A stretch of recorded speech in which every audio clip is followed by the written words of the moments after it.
Assalamualaikum warahmatullahi wabarakatuh. Halo teman-teman semua, kita jumpa lagi di channelnya UKM Naik Kelas BBB Indonesia, berbagi bersama berkembang. Topik menarik yang akan kita bahas kali ini adalah cara menghitung harga jual produk UKM. Ini merupakan topik yang seringkali teman-teman UKM tanyakan, mencari rumus bakunya, mencari angka pastinya, kira-kira yang pas itu dijual di harga berapa ya. Tapi sebelum kita lanjut, jangan lupa teman-teman untuk subscribe channel ini sebagai wujud nyata dari teman-teman untuk ikut membantu saudara UKM yang lain, dan like kalau teman-teman suka, share juga video ini ke komunitas-komunitas UKM yang ada di media sosial teman-teman, dan tulis di komentar untuk semua pertanyaan yang ingin ditanyakan. Perkenalkan, saya Bagus Wahyu Perdana, saya Sekretaris Pusat BBB Indonesia, saya founder dari Bawang Goreng Dapurne dan praktisi online sejak 2008. Oke, sebelum kita belajar bagaimana cara menghitung harga jual sebuah produk, kita wajib tahu dan berhitung terlebih dahulu dari harga dasar atau harga pokok produksi dari sebuah barang atau produk yang teman-teman bikin. Simpelnya, HPP itu bagian dari biaya bahan baku, tambah biaya tenaga kerja, ditambah biaya packaging, dan ditambah biaya overhead atau biaya lain-lain yang kita jumlah totalnya semua. Nah, ini yang kita sebut dengan HPP dari sebuah produk. Di sini, saya berikan contoh seperti ini. Saya memproduksi snack keripik tempe. Karena kita hendak menghitung harga jual per bungkusnya, maka kita bagi juga harga bahan baku dan lain-lainnya ke dalam hitungan terkecil atau hitungan per bungkusnya. Contoh, dalam pembelian bahan baku, saya habis Rp4.000. Lalu biaya tenaga kerjanya kalau dibagi jumlah bungkus yang didapat, yaitu Rp500. Packaging atau kemasan saya habis Rp550. Biaya overhead atau lain-lain sebesar Rp200. Maka bisa dihitung di sini HPP dari produk keripik singkong saya adalah Rp5.250. Teman-teman, karena kali ini kita tidak membahas secara detail cara menghitung HPP, untuk teman-teman yang ingin belajar cara menghitung HPP lebih lengkap, teman-teman bisa belajar dari video yang sebelumnya, cara menghitung HPP secara sederhana. Linknya sudah saya taruh di deskripsi. Saran saya sih, teman-teman bisa pelajari terlebih dahulu dari video tersebut sebelum beranjak ke video ini. Kenapa sih? Karena kalau HPP-nya belum ketemu atau belum dihitung, agak susah buat kita menentukan harga jual dari sebuah produk. Harga jual itu apa sih? Harga jual adalah jumlah dari HPP yang tadi kita udah hitung, ditambah biaya penjualan, ditambah keuntungan yang ingin kita peroleh. Jumlah dari komposisi ini yang disebut dengan harga jual dasar. Loh, kok masih harga jual dasar? Tenang, nanti kita bahas satu-satu. Oh iya, dalam menentukan harga jual ini, nanti juga bisa teman-teman gunakan dalam komoditi produk ekspor atau pasar luar negeri. Perbedaannya nanti ada di perhitungan sarana pengangkutan atau di ekspedisinya. Nah, secara detail nanti akan kita bahas di video selanjutnya. Lanjut ya. Masih ingat tadi bagian dari harga jual adalah HPP plus biaya penjualan plus keuntungan atau profit kita. HPP-nya tadi sudah kita bahas. Sekarang kita lanjut bagian dari biaya penjualan atau biaya pemasaran. Bagian dari biaya penjualan atau biaya pemasaran ini sendiri saya rangkum dalam 4 poin. Yang pertama, dalam proses barang keluar ini memerlukan packaging tambahan nggak dalam proses distribusinya. Lalu yang kedua, perhitungan juga margin untuk reseller, agen, atau distributor sebagai kepanjangan tangan jalur penjualan kita. Yang ketiga, biaya promosi. Perlu nggak? Tergantung. Namun kalau bisa kita budgetkan, kenapa nggak? Yang terakhir, biaya pengiriman. Kalau ini tergantung kesepakatan antara kita sebagai produsen dan reseller atau distributor biaya pengirimannya menjadi beban siapa. Nah, kita bahas satu-satu biar nggak bingung. Kita langsung contoh. Sama seperti menghitung HPP tadi, contoh di sini juga sama. Kita selalu membagi ke biaya akhir atau hitungan terkecil dari item yang dibutuhkan. Karena di sini kita ingin belajar menghitung harga jual produk per bungkusnya. Dalam contoh ini saya membutuhkan packaging tambahan untuk mengirim atau mendistribusikan produk saya. Dan di sini saya menggunakan kardus rokok bekas. Dan kita ambil contoh harga 8.000 ya per kardus yang kita hitung.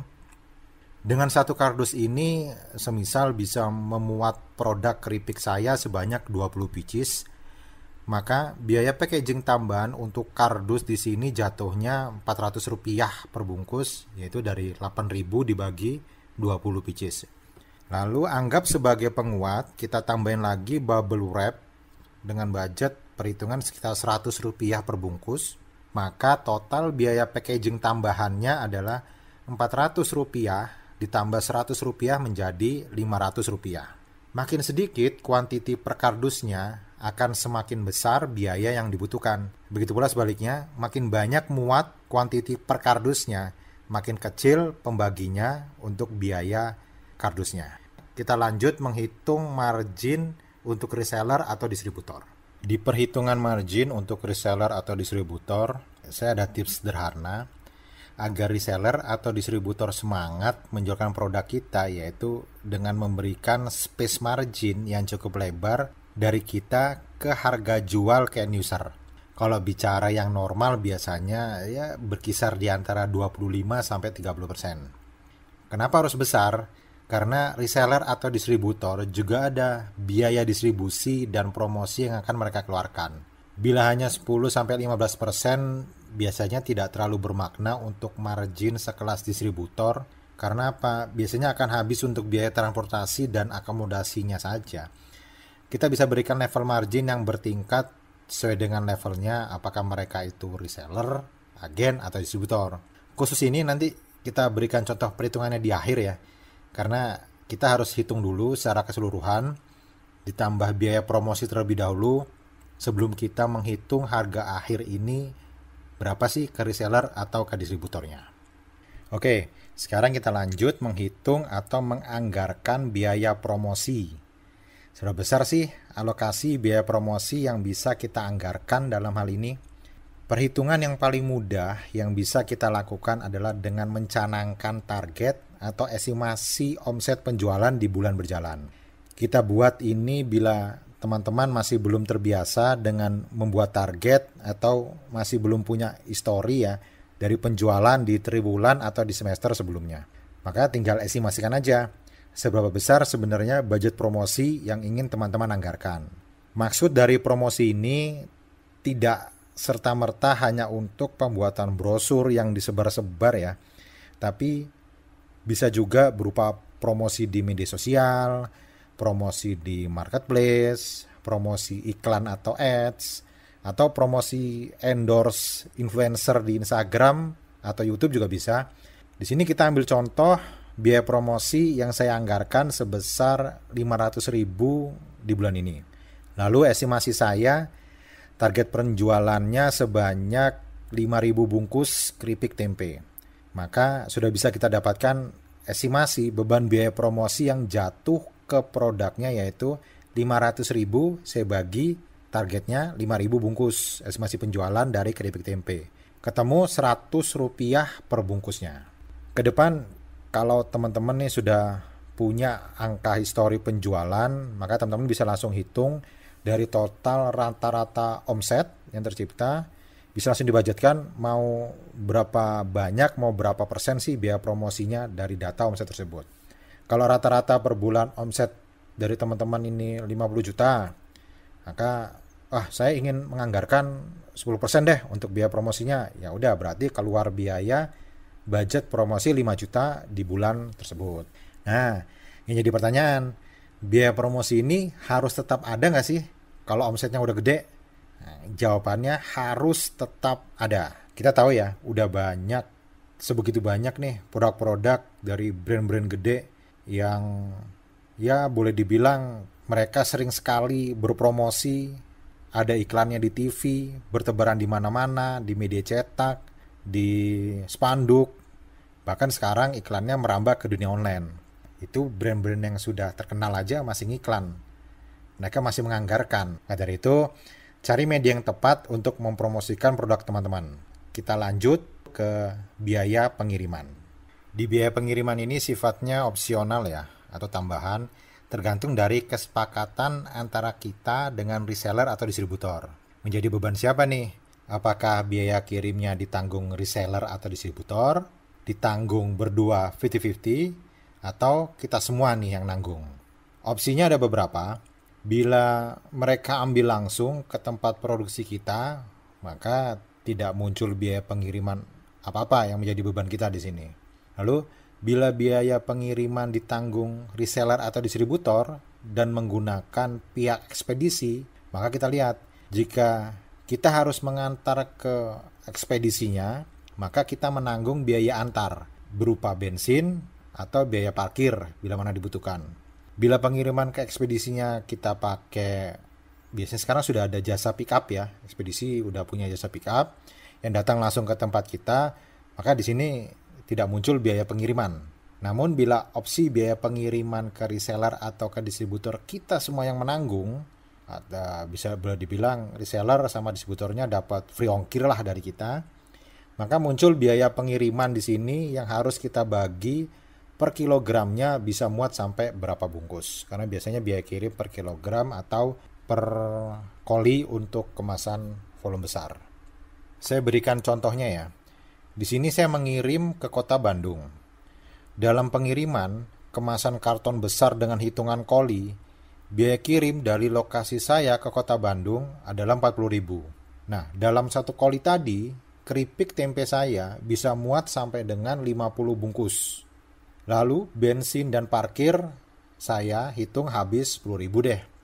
Maka kita bisa hitung biaya pengiriman yang muncul di sini adalah biaya ekspedisinya 40.000, ditambah bensin dan parkir tadi 10.000. Jadi total biaya pengiriman yang muncul di sini adalah 50.000. Karena bisa muat sampai 50 bungkus, maka saya bagi 50, ketemu biaya pengirimannya sebesar 1.000 per bungkusnya.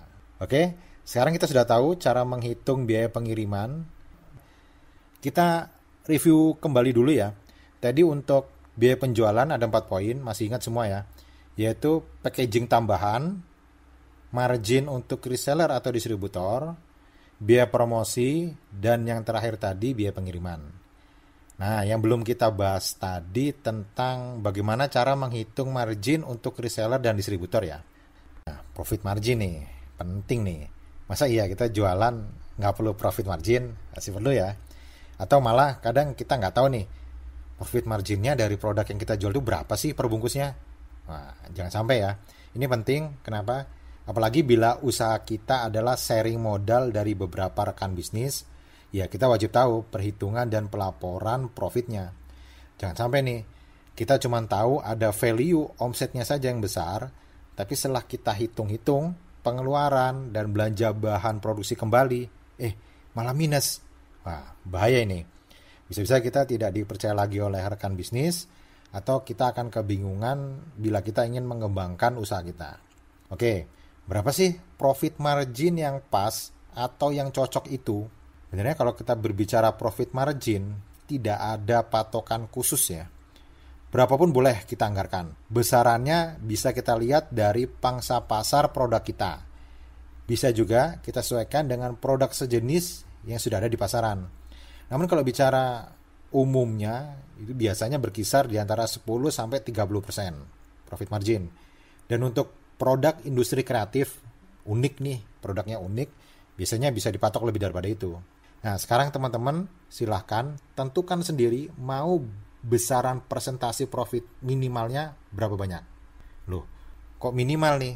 Iya, karena masih ada profit tambahan lagi yang nilainya bisa naik, bisa turun. Nanti kita bahas setelah ini.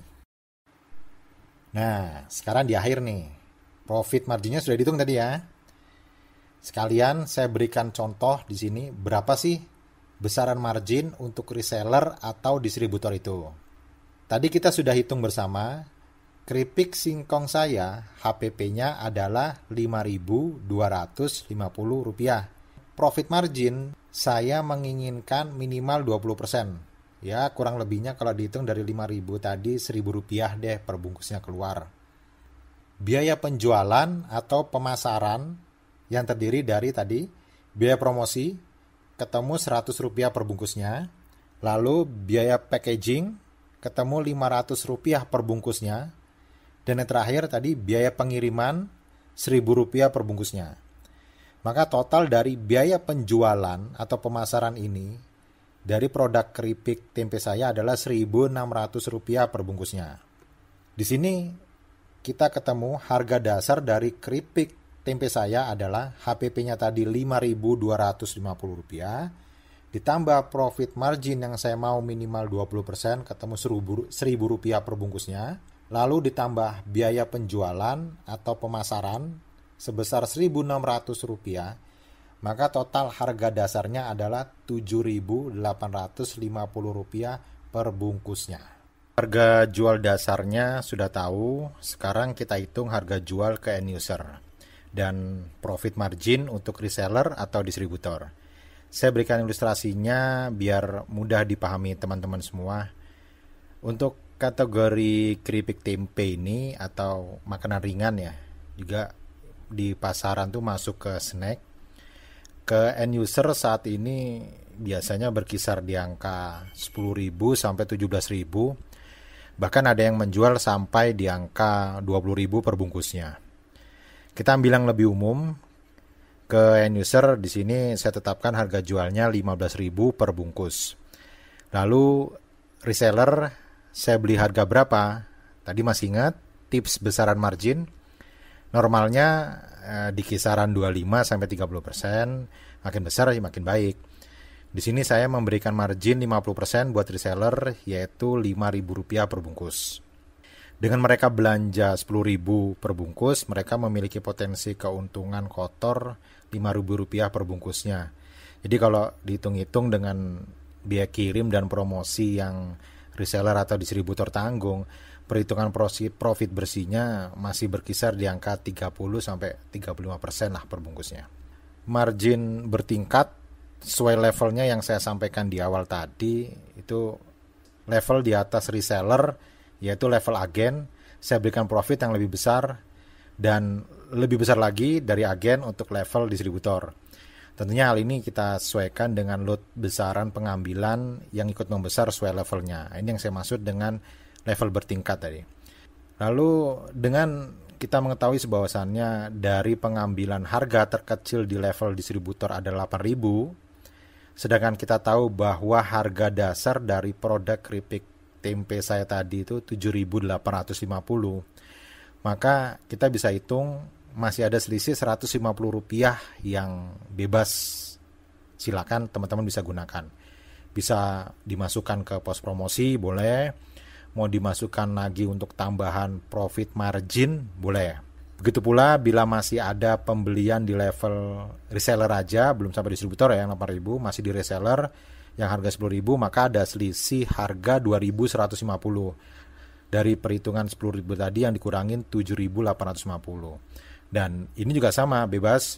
Mau teman-teman masukkan ke profit margin lagi juga silakan. Mau dibesarkan biaya post promosinya juga boleh. Nah, ini yang saya tadi bilang profit tambahan yang nilainya bisa naik, bisa turun. Sekarang kita sudah tahu dan sudah belajar bersama bagaimana sih cara menghitung harga jual sebuah produk secara keseluruhan. Nah, yang jadi pertanyaan mendasar adalah apakah produk kita ini sudah bisa bersaing dengan kompetitor secara harga di pasaran? Bila mana sudah bisa, ya sudah, kita bisa fokus untuk pengembangan sisi lainnya dari produk kita. Namun, sudah bisa bersaing ataupun belum bisa bersaing, tetap saran saya adalah evaluasi, survei, dan review perkembangan pasar untuk kategori produk teman-teman. Itu tetap wajib untuk teman-teman lakukan. Dan ini seperti sebuah SOP dasar, tidak tertulis seorang pengusaha ya, baik itu dia lakukan sendiri ataupun kita hire orang lain ataupun karyawan kita yang melakukannya. Tapi ini tetap wajib. Tambahan tips dari saya, bila harga masih belum bisa bersaing, yang sudah teman-teman hitung tadi ya, yang sudah teman-teman jual, tipsnya adalah yang pertama, coba tekan kembali harga pokok produksinya. Tekan ke bawah, apakah masih bisa lebih murah lagi, hapus pos-pos yang nggak perlu, atau pos-pos yang bisa dihemat, evaluasi, apa nih kira-kira yang masih bisa dikurangin. Itu yang pertama. Tapi kalau sudah nggak bisa, maka lakukan cara yang kedua, yaitu ciptakan pembeda atau tonjolkan sebuah kelebihan dari produk kita yang tidak dimiliki atau belum diklaim oleh produk sejenis lainnya di pasaran atau oleh kompetitor yang belum pernah dipakai atau yang sebenarnya sama-sama punya tapi belum pernah diklaim, belum pernah ditonjolkan. Coba teman-teman tonjolkan di sana. Atau memang ada sisi positif, ada sisi kelebihan yang dimiliki oleh teman-teman di produknya, coba tunjukkan di sana sehingga harga yang dimiliki oleh teman-teman ini terlihat wajar di pasaran karena ada kelebihan tadi dan bisa diterima oleh pasar. Oke, itu tips yang bisa saya berikan ke teman-teman tentang bagaimana cara menghitung harga jual produk teman-teman. Terima kasih banyak buat teman-teman semua sudah menonton sampai akhir. Semoga apa yang kita bagikan ini bisa berguna dan menambah wawasan buat teman-teman. Buat yang masih bingung dan yang masih punya pertanyaan, silahkan tulis di komentar dan jangan lupa untuk subscribe channel ini karena di episode kedua nanti kita akan bagikan cara bagaimana menghitung harga jual tapi untuk pasar ekspor. Asik kan? Jangan sampai teman-teman ketinggalan. Sampai jumpa di video-video berikutnya. Salam BBB, berbagi, bersama, berkembang. Saya Bagus Wahyu Perdana. Wassalamualaikum warahmatullahi wabarakatuh.